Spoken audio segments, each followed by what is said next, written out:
1 2 3 4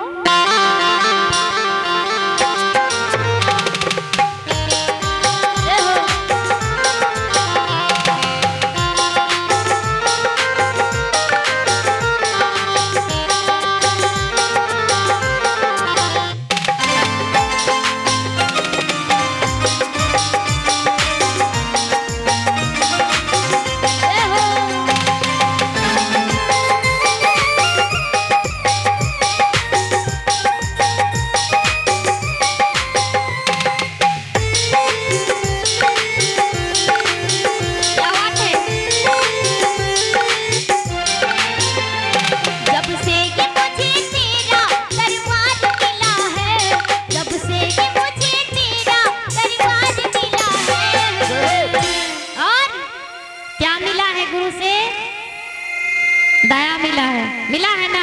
उठाइए दोनों हाथ और ताली के साथ कहेंगे कि प्यार मिला है रे बहुत प्यार मिला है, प्यार मिला है रे बहुत प्यार मिला है, जब से ये मुझे तेरा दरबार मिला है, जब से ये मुझे तेरा दरबार मिला है।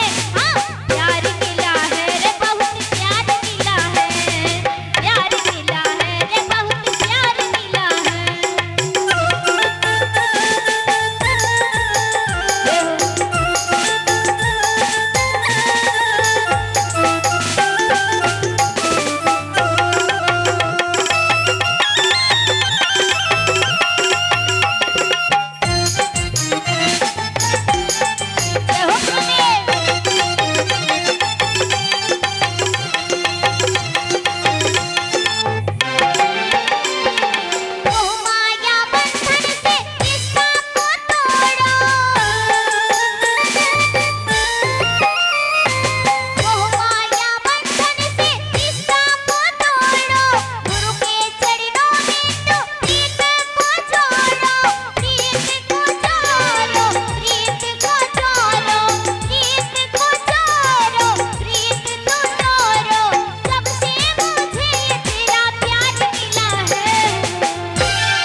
और दुनिया के सताए लोगों को सीने से लगाए जाते हैं। उठाइए दोनों हाथ और ताली के साथ कहेंगे कि प्यार मिला है रे बहुत प्यार मिला है।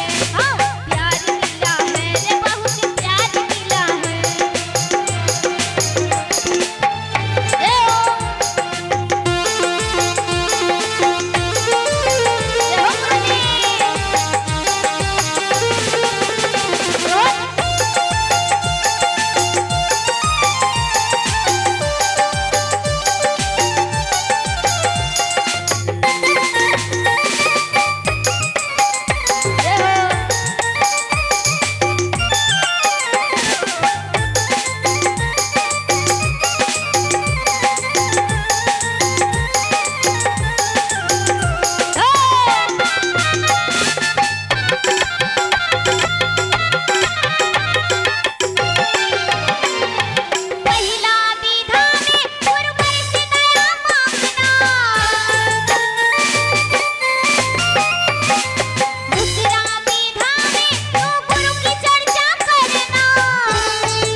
बोलिए दीदी, उठाइए दोनों हाथ, उठाइए सीधा करके और ताली के साथ कहेंगे कि प्यार मिला है।